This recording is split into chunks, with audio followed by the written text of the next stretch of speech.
very warm welcome to Awakening with Brahma Kumaris.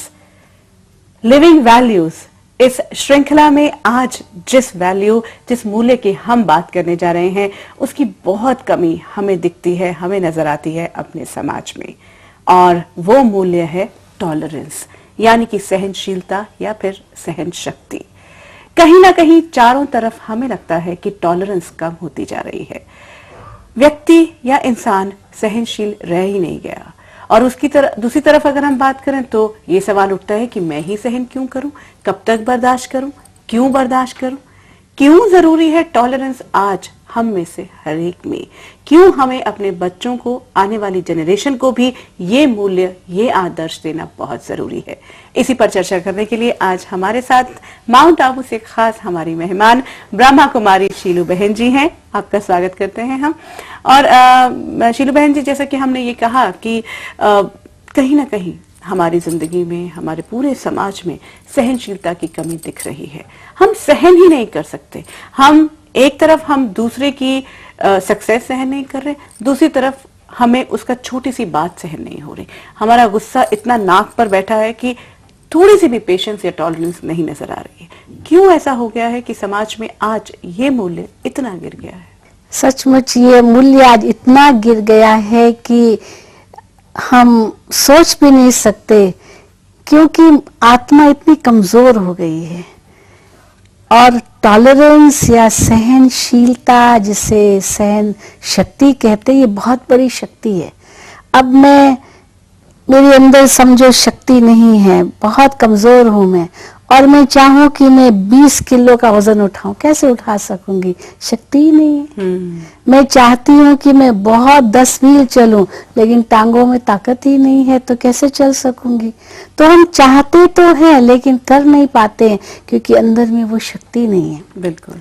और परिणाम स्वरूप कई लोग समझते मैं क्यों सहन करूं, क्योंकि सहन करने को लोगों ने कायरता समझ लिया, कमजोरी समझा। आपने बात की शक्ति की, शब्द भी देखें तो सहन शक्ति है, ताकत है, लेकिन दूसरी तरफ समाज में अगर हम देखें तो ये दिखता है कि अगर मैं बर्दाश्त कर रहा हूं तो मैं कमजोर हूं, मुझे कमजोर मान लिया गया है, मैं वीक हूं। तो क्या है, क्यों ये ताकत, क्यों ये शक्ति आज कमजोरी के रूप में सामने? यही तो विडंबना है कि जिसको आज हम शक्ति माने उसको कमजोरी मान लिया गया है।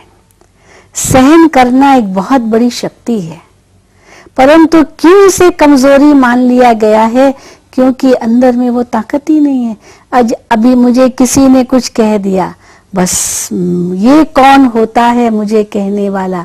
तो किसने तो मुझे एक गाली दी, मैंने उसे 10 गाली दी। ईंट का जवाब पत्थर से दे दिया। अच्छा, मान लीजिए उसने मुझे एक गाली दी, पर लगी कहाँ? परंतु हमें अपमान महसूस होता है। और अपमान क्यों महसूस होता है? क्योंकि हमारे अंदर अभिमान है, इसलिए हम सहन नहीं कर पाते हैं, अपमान महसूस करते हैं।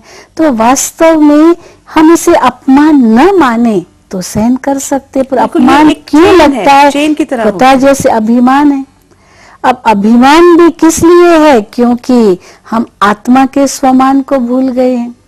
और आत्मा का स्वमान तो है शांति, प्रेम, खुशी, दया, ये सत्यता, ये सब जो आत्मा के मूल गुण हैं, आत्मा का मूल स्वभाव है, आज इंसान उसे भूल गया है। बताया आपने शीलू बहन जी की एक चेन रिएक्शन है कि किसी ने मुझे गाली दी, मैंने अपमान महसूस किया। अपमान इसलिए महसूस किया क्योंकि मुझ में अभिमान है।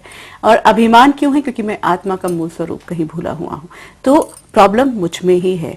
सहनशीलता का जो पूरा एस्पेक्ट है उसको कहीं हम अगर स्व या आत्मा से जोड़ें तो हम शायद उस शक्ति को अपना पाए। और हम ये भी कहते हैं कि मान लीजिए किसने मुझे कहा, चल मूर्ख कहीं का, यू आर स्टूपिड, समझो। अब मुझे गुस्सा आएगा, ये मुझे स्टूपिड कह रहा है, मुझे मूर्ख कह रहा है, तो मैं रिएक्ट करूंगी और कहूंगी तू मुझे मूर्ख कहता है, अच्छा तो तू महामूर्ख है। माना ईंट का जवाब मैंने पत्थर से दिया, लेकिन मैं मूर्ख हूं तो नहीं। तो मैं मूर्ख हूं ये स्वीकार किया, तभी तो महामूर्ख कहा। अगर मैं स्वीकार ही नहीं करती हूँ तो महामूर्ख कहने की जरूरत ही नहीं है। तो वो स्वीकारना ऐसा है कि रिएक्ट ही नहीं करें, कैसे स्वीकार नहीं? बिल्कुल, देखिए हम किसी और को तो रोक नहीं सकते। आज हम घर में बैठे और अचानक आंधी आई, तूफान आया, बारिश गिरी, हम आंधी तूफान को कर्ज कर रहे हैं कि ये आंधी क्यों आ गई, मुझे तो बाहर जाना है। अब उसे हम अगर कर्ज करते हैं या गुस्से होते हैं तो आंधी तूफान को तो हम रोक नहीं सकते हैं। हम इतना कर सकते हैं कि चलो घर बैठ जाएं, कोई बात नहीं, खिड़की दरवाजे बंद कर दे, लेकिन उसको तो हम नहीं रोक सकते ना। चलो जाना भी है तो छाता ले ले, रेनकोट ले ले। हम कहे कि वो क्यों आ गया, ये तो हम नहीं कर सकते क्योंकि उनका वो कर्म है, ये उनका फर्ज है, ये उनकी। लेकिन शीलू बहन, ये तो प्रकृति की बात हुई। प्रकृति के आगे तो हम वैसे ही हथियार डाल देते हैं, हमारे बस में नहीं होता। तो जब प्रकृति के आगे हथियार डाल देते तो इंसान के लिए भी हम यही सोचे कि इस समय उसे पता नहीं है कि मैं कौन हूँ, परंतु मैंने अगर स्वीकार कर लिया तो फिर ईंट का जवाब पत्थर से देते हैं। न स्वीकार करें क्योंकि मैं अपने स्वमान में हूँ, तो जरूरी नहीं कि मैं उसको 1 का 10 गुना कुछ कहूँ। शीलू बहन जी, यहाँ बात पावर की भी आती है। हम सहन उस व्यक्ति को करते हैं जो हमसे ज्यादा पावरफुल है। मेरा बॉस है, मुझे डांट रहा है या मैंने ये काम नहीं किया, तो अब मैं वापस रिएक्ट नहीं कर सकता क्योंकि मैं उसे डांट नहीं सकता, लेकिन अपने अंदर वो गुस्से को मैं रख रहा हूँ। मेरे पिताजी हैं, मैंने होमवर्क नहीं किया, या मेरा शिक्षक है, मैं कुछ काम या पेंसिल नहीं लाया हूँ या पेन नहीं लाया हूँ, मुझे मार भी रहा है, मुझे गुस्सा भी कर रहा है, लेकिन मैं रिएक्ट नहीं कर पा रहा हूँ, लेकिन मैं सहन भी नहीं कर रहा हूँ, सहन भी नहीं कर रही हूँ, अंदर मुझे गुस्सा भी है। तो ये जो पावर मुझसे ज्यादा पावरफुल है वो मुझ पे अपना पावर दबाव डाल रहा है और मैं उसको रिएक्ट भी नहीं कर पा रहा हूँ। ये एक कसमसाहट जो है, ये भी कहीं कैसे अपने आप को हम मॉडिफाई करें कि हम ये एक्सेप्ट करें कि वो मुझसे पावरफुल है, तो उसके पास ये है। ये हम इसलिए नहीं सहन करते क्योंकि वो मुझसे ज्यादा पावरफुल है, इसलिए मुझे सहन करना है, लेकिन हम सहन इसलिए कर रहे हैं क्योंकि ये वास्तव में ये ऐसे है नहीं। समझो मैंने कोई गलती की है तो स्वीकार कर लो। कई बार हम गलती भी करते पर स्वीकार भी नहीं करते, और अगर गलती मैंने नहीं की है और फिर भी ये कह रहा है तो ये नहीं जानता है, तो भी मुझे उसके प्रति एक सहानुभूति होगी कि ये नहीं जानता, इसलिए इसने मुझे कह दिया। मैंने तो समझो बच्चे ने होमवर्क भी किया फिर भी शिक्षक डांट रहा है, लेकिन बच्चा समझ जाए कि शायद ये नहीं जानता, नहीं तो मुझे डांटेगा नहीं, पर शायद नहीं जानता इसलिए डांट रहा है, तो मैं इसको अच्छी तरह से समझाऊं। लेकिन इसका मतलब ये नहीं है कि मैं अंदर में दुखी हो जाऊं क्योंकि वो मुझे डांट रहा है। मैं तो सत्यता के मार्ग पर हूं ही, तो मुझे रिएक्ट करने की जरूरत नहीं है। मेरा भाव यही है कि सहन करने का मतलब ये भी नहीं है कि मैं अच्छा रिएक्ट नहीं करूं और अंदर ही अंदर सहन करूं, पर रिएक्ट भी नहीं करूं और वो सहन कोई जबरदस्ती भी नहीं करूं, सहज रूप से सहन करूं, क्योंकि मैं अंदर तो समझ रहा हूं ना। और अगर कोई गलती है मेरी तो मैं बदल जाऊं। जी, लेकिन यहाँ आज पूरे समाज में अगर हम देखते हैं, सोसाइटी के हर वर्ग में, हर कोने में, चाहे हम प्रोफेशन की बात करते हैं, चाहे हम अपने ऑफिस की बात करते हैं, हम घर की बात करते हैं, बाहर की बात करते हैं, हर जगह ये देखा जाता है कि अगर हमारे बराबर का है, मैंने एक थप्पड़ मारा तो मैं दूसरा गाल नहीं आगे करूंगी, मैं एक दूसरा थप्पड़ मारूंगी। सड़क पे निकलते हैं, किसी ने गाड़ी को हमारे टक्कर मारी तो बाहर निकल के हम ये, जैसा कि आपने एक बार पहले भी हमें कहा था कि ये क्यों ना सोचे कि बहुत बड़ी बला टल गई, नहीं, मुझे वापस उतना ही 10 गुना मारना है उसे, एनर्जी का उतना ही, उतने ही उससे ज्यादा। हाँ, ये सब क्यों है? क्योंकि सहन करने की शक्ति नहीं है। हाँ, तो क्यों उसे शक्ति ना समझ के, अगर ये कहूं कि मैं नहीं मार रहा या मैं नहीं रिएक्ट कर रहा तो मैं कमजोर माना जा रहा हूँ। वो जो जहां एक तरफ आप ये कह रही हैं कि सहन करना, टॉलरेंस एक शक्ति है, उसको मैं कैसे अपने आप को समझाऊं कि कन्वर्ट करें कि ये अगर मैं सहन करता हूं तो ये मेरे आत्मबल है। तो इसमें हमें अंतर में ज्ञान को मनन करने की जरूरत है। मान लीजिए किसने मुझे कुछ कहा, उस समय मैं ये अंदर में ये सोचूं कोई बात नहीं, किसी जन्म का कर्म का हिसाब किताब है, चुप तू हो गया। जैसे कोई कर्मों का हिसाब किताब है, अब मैंने किसी से ऋण लिया है तो वो वापस मुझसे लेने आएगा क्योंकि कर्जा है मेरे सिर पर, तो अवश्य वो मांगेगा। तो ये किसी जन्म का, इसी जन्म का कोई पूर्व का हिसाब किताब है और ये चुप तू हो गया, इसने कुछ कह दिया। लेकिन एक और बात ये भी देखी जाती है कि अगर एक बार मैंने सह लिया तो मुझे बार बार सहना पड़ेगा। ये एक बात भी बार बार सालती है कि एक बार तो सबक सिखाना जरूरी है। एक बार मैंने बात सह ली तो दोबारा आएगा, 3 बार आएगा। कृष्ण तो है नहीं हम कि 100 गुनाह माफ करें। कृष्ण भगवान ने कहा था कि 100 गुनाह माफ करने के बाद मैं चक्र उठाता हूँ, तो चक्र उठाना भी कभी कभी जरूरी है। पर वो तो फिर परिस्थिति को परखना होता है। देखिए, जहां पर व्यक्ति की बात आती है वहां तो सहन करना होगा, लेकिन जहां वो बार बार बात घटती है वो एक परिस्थिति बन जाती है, उसका जरूर फिर सामना करना है। परंतु कई ऐसी बातें जहां सामना करने की जरूरत ही नहीं है। जैसे मान लीजिए किसने मुझे एक बार थप्पड़ मारी, पर मैं तो इतनी गुस्से में ना हूं कि मैं उस थप्पड़ का जवाब मैं गोली मार दूं उसे, ये तो गलत बात है ना। अच्छा चलो थप्पड़ मारी भी, भले मैं दूसरा गाल न भी उसे दूं, जरूर नहीं कि मैं उसको दूसरा गाल दूं और कहूं कि अच्छा तू मुझे यहाँ भी थप्पड़ मार। तो मैं उसको समझा सकता हूँ, देखो भाई बात ऐसे नहीं है, बात ऐसे है, आप इस बात को समझिए। अगर आप समझेंगे तो आपको पता चलेगा कि बात मेरे द्वारा जो हुई वो गलत नहीं थी। लेकिन हम भी गुस्से में आ करके हम भी उसे थप्पड़ मार देंगे तो समझदारी नहीं है ना। उसने क्यों मुझे थप्पड़ मारी? क्योंकि उसने सोचा मैं गलत हूँ। पर अगर मैं उसको समझा दूंगा कि ये गलत नहीं था तो वो भी समझ जाएगा। पर वो समझाने के लिए भी तो अंतर में शक्ति चाहिए। तो कई बार हम इतने अग्रेसिव हो जाते हैं, वो भी गलत है, और कई बार हम इतने सप्रेसिव हो जाते हैं, वो भी गलत है। तो सप्रेशन भी नहीं चाहिए, एग्रेशन भी नहीं चाहिए, हम इसको कहते हैं असर्टिवनेस। हम उस बात को अच्छी तरह से समझाएं, प्यार से समझाएं, शांति से समझाएं। और ये हो नहीं सकता कि अगर हम उसे प्यार और शांति से समझाएं तो वो नहीं समझेगा, वो मान जाएगा। लेकिन अगर मान लो नहीं मानता है तो हम एग्रेशन का रास्ता न अपनाएं, क्योंकि व्यक्ति है, वो नहीं समझता। अभी एक पागल व्यक्ति कोई 2 गाली दे रहा है चलते फिरते और बार बार वही गाली देता, तो मैं तो गाली नहीं दूंगी ना, और ही मुझे उस पर दया आएगी, बेचारा ये नहीं जानता।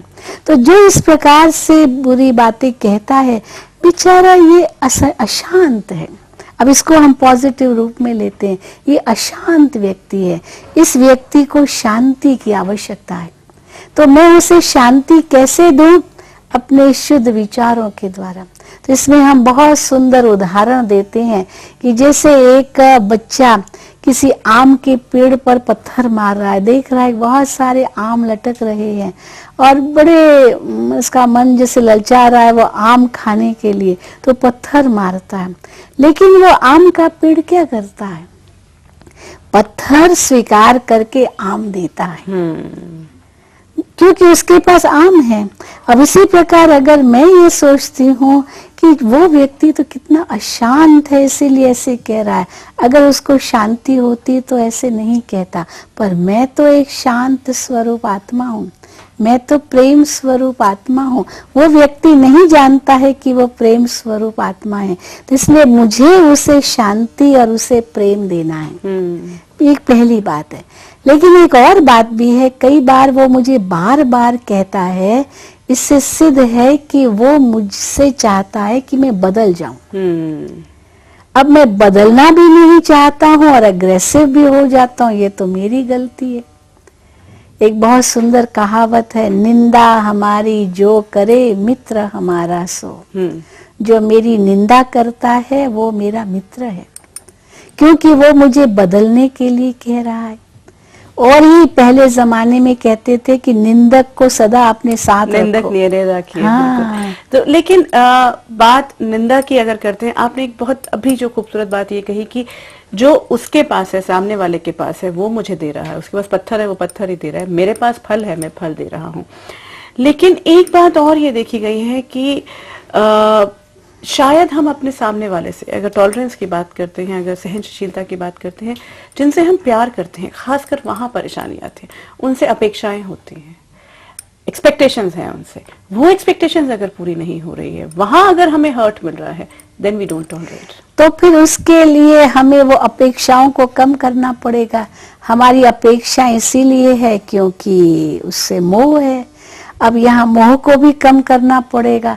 ये सब हमें बदलना है ना। अब विडंबना ये है कि हम समय से दूसरा बदले, हम न बदले, इसलिए न टॉलरेट कर पाते हैं, न हम उसको बदल पाते। तो हमें बदलना है और उसको टॉलरेट करना है। तो हमें कैसे बदलना है? पहले तो हम अपनी अपेक्षाएं कम कर दें, अपना मोह कम कर दे। कैसे कम करें? जब हम ये सोचेंगे ये तो प्रभु की अमानत है। अब बच्चा पैदा हुआ तो हम क्या कहते हैं? भगवान ने दिया। अब भगवान ने दिया तो भगवान की अमानत है ना। अब उस बच्चे में इतनी अपेक्षाएं रख बैठते हैं कि ये बच्चा ये करे, वो करे, वो करे, पर वो आत्मा तो अपने साथ कुछ पूर्व जन्म के कर्म लेकर के आई है, अपना भाग्य अपने साथ लेकर के आई है। हमने उसे जन्म तो दिया लेकिन भाग्य नहीं दे सकते। माता पिता जन्म दे सकते पर भाग्य तो आत्मा अपने साथ लाई है। अगर भाग्य भी माता पिता देते होते तो सब बच्चे समान होते, लेकिन वही धन सब बच्चों को देंगे लेकिन एक बच्चा आगे बढ़ जाएगा, एक बच्चा वहीं का वहीं रहता है। तो ये आत्मा अपने पूर्व जन्म का कर्म लेकर के आई है। अगर ये हमें समझ हो तो हम उस बात के प्रति अपेक्षा भी नहीं रखेंगे और संभाल भी करेंगे प्रभु की अमानत समझ करके। ये बहुत बड़ी बात है। जी, बहुत सुंदर आपने बात कही कि सहनशीलता या टॉलरेंस का सबसे पहला पार्ट ये है कि अपेक्षाओं को कहीं ना कहीं हमें कम करना है, क्योंकि एक्सपेक्टेशंस हैं और जब हम मोह करते हैं तो एक्सपेक्टेशंस रखते ही हैं। तो अगर हम ये मान लें कि वो तो हमारी एक अमानत हमारे पास है, प्रभु की एक देन है, और उससे क्यों उम्मीद रखनी? उम्मीद हमें स्व से रखनी है, खुद पे काम करना है। हाँ, हम उनको समझाएं, फिर आगे उसके प्रति गुड विशेस रखें, समझाएं जरूर, ताकि वो समझ जाए कि ये हमारी उनके प्रति अपेक्षा है। अब अगर वो नहीं मानता तो इसमें हम दुखी न हो जाएं। हम दुखी इसलिए होते हैं क्योंकि हमारे अंदर में मोह है, हमारे अंदर में वो पोजेसिवनेस है, वही बात फिर से आ जाती है। तो टॉलरेंस एक बहुत बड़ी शक्ति है। हमारे जितने भी महान व्यक्ति होके गए हैं उन सब की महानता का आधार क्या था? उनकी टॉलरेंस। लेकिन प्रॉब्लम ये है शीलू बहन कि आज के इस दौर में जब तक हम बात सुन रहे हैं तब तक तो हम इसे याद रख लेते हैं, हम ये भी मान लेते हैं कि एक शक्ति है सहन करना, दूसरे को उसको समझ के उसे माफ कर देने की हिम्मत रखना या ताकत रखना, और इसको हम एक पॉजिटिव एनर्जी में कन्वर्ट करें। लेकिन वक्त पर, मतलब समय समय पर, हर रोज दिन पर दिन हमें इन सिचुएशन से वाबस्ता होना पड़ता है, ऐसे व्यक्तियों से वाबस्ता होना पड़ता है जो कहीं ना कहीं हमारी सहन करने की शक्ति को हीन कर देते हैं, हमारी टॉलरेंस पावर कम हो जाती है। How to actually combat that? Continuous जो एक प्रोसेस है, थॉट प्रोसेस है, उसे कैसे मेंटेन करें कि हमें टॉलरेट करने की हिम्मत रखनी है? हमें तो सबसे बड़ी बात है लेट गो करना होगा, करना ही पड़ेगा। और जैसे देखिए आप एक ड्रामा देख रहे हैं, ड्रामा के अंदर हर एक व्यक्ति अलग अलग अपना रोल बजा रहा है, लेकिन हम कैसे साक्षी दृष्टा होकर के देखते हैं। ये नहीं कि रोने वाले के साथ हम भी रोने लगते हैं, मारने वाले के साथ हम भी मारने लग पड़ते हैं। वो अपना रोल बजा रहा है लेकिन हम साक्षी दृष्टा है। इसी प्रकार ये संसार भी क्या है? एक ड्रामा है, और इस ड्रामा में हम सब एक्टर्स हैं। तो इस समय उस एक्टर का ये रोल है, लेकिन मेरा रोल क्या है ये मुझे समझना है। मेरा रोल है बदला नहीं लेना है लेकिन बदल कर दिखाना है। मेरा रोल है कि मैं लेट गो करूं, मेरा रोल है कि मैं फॉरगिव एंड फॉरगेट करूं। अब ये बातें तब मैं कर सकूंगा जब मेरे अंदर वो सहन शक्ति होगी, और सहन करने के लिए एक संसार को ड्रामा देखे। ये बहुत बड़ी बात है इसके लिए। जी, बहुत सुंदर आपने बात कही आज की, let go and forgive and forget. भूलना और माफ करना, ये दो एस्पेक्ट अपनी जिंदगी के हमें अपनाने ही पड़ेंगे। कुछ ऐसी टेक्निक हम आपसे आज चाहेंगे जो मेडिटेशन से इस पूरी जो ताकत की हम बात कर रहे हैं, जो शक्ति की बात कर रहे हैं, जो सहन करने का एक एस्पेक्ट है जिंदगी का, उसे कैसे हम अचीव कर सकते हैं। तो चलिए हम इसका थोड़ा सा अभ्यास करें, और इस अभ्यास के लिए हम अपने मनन शक्ति को बढ़ाएं। अगर किसी ने मुझे कुछ कह दिया तो हम वो बात न सोच करके अपने स्वमान को बढ़ाएं, अपनी आत्मिक स्थिति को बढ़ाएं, अपने भीतर में आत्मा के गुणों को अनुभव करें। मैं अशांत स्वरूप नहीं हूं, मैं तो एक शांत स्वरूप आत्मा हूं, मैं नफरत स्वरूप नहीं हूं, मैं तो प्रेम स्वरूप आत्मा हूं, मैं तो दया स्वरूप आत्मा हूं, मैं तो एक महान आत्मा हूं, मैं ईश्वर की संतान हूं। मुझे इस संसार में सबके प्रति दया करनी है, प्यार देना है, भगवान के समान बनना है। परमात्मा भी देखिए, इतनी सारी गालियां हम भगवान को भी देते हैं, लेकिन भगवान भी उन्हें कैसे सहन कर लेता है। तो मुझे भी, क्योंकि मैं उस परमात्मा की संतान हूं, तो मुझे सहन करना है। और जहां परिस्थिति आती है वहां घबराना नहीं है, परमात्मा को साथी बना करके उस परिस्थिति का सामना भी करना है, लेकिन अपनी आत्मा की रक्षा करनी है। अब ये चिंतन हम बार बार अपने आप को दें, हर वक्त अपने आप को दें, तो अंतर में एक शक्ति का संचार होगा। और इस संसार में रहते हुए भी हम अपना जीवन कमल पुष्प के समान न्यारा और प्यारा बना सकेंगे। बहुत सुंदर। और कहीं ना कहीं ये पूरे हमारा जो हर रोज सुबह अगर हम इन सभी विचारों से गुजर जाएं, इनसे रूबरू हो जाएं, तो दिन जो है वो ये साथ चलती रहेगा ये विचार। आज हमने बात की है सहनशीलता की, सहन शक्ति की, टॉलरेंस की। मानो या ना मानो, हमारी आत्मा का स्वरूप में ये शामिल है। ये सभी जो छोटी छोटी बातें हम कर रहे हैं, सभी मूल्यों की, मान्यताओं की बात करते हैं, ये हम स्व यानी आत्मा का स्वरूप है। हम जब कहते हैं कि परमात्मा के जो भी जितने भी लोग हैं वो परमात्मा का ही अंश हैं, वो हमारे लिए अमानत हैं, तो क्यों ना अपने अंदर की सहन शक्ति को बढ़ाकर एक नई रास्ते की तलाश करें, एक नए जीवन को, अपने खूबसूरत जीवन को तलाशें। बहन शीलू, आप आज हमारे साथ आई और बहुत अच्छी आपके साथ चर्चा रही। और जिस तरह से हम हर बार वो टिप्स आपसे लेते हैं कि किस तरह से मेडिटेट करके अपने दिन की शुरुआत एक बेहतर तरीके से कर सकते हैं, आपका बहुत बहुत शुक्रिया। आप चाहें तो आप भी इस प्रोग्राम में शामिल हो सकते हैं, लिविंग वैल्यूज का एक हिस्सा बन सकते हैं। आप हमें ईमेल द्वारा या फिर फोन करके संपर्क कर सकते हैं। हमारा ईमेल आईडी है omshantistudio@gmail.com और हमारा फोन नंबर है 9873666555। तो इस तरह हम लिविंग वैल्यू में हम जीवन के उन मूल्यों को फिर तलाशने की कोशिश जारी रखेंगे, जानने की कोशिश करेंगे कि किस तरह से ये जो मूल्य कहीं टूटते जा रहे हैं समाज में, उन्हें कैसे फिर से जीवंत कर सकते हैं। अगली कड़ी में हम बात करेंगे नम्रता की, यानी कि ह्यूमिलिटी की। तो फिर जिंदगी में इन सभी मूल्यों को जीवंत करने का प्रयास जारी रखिए। मुलाकात करेंगे आपसे फिर लिविंग वैल्यूज में। नमस्कार। शांति। I'm a peaceful soul. Om Shanti Om. I'm a peaceful soul.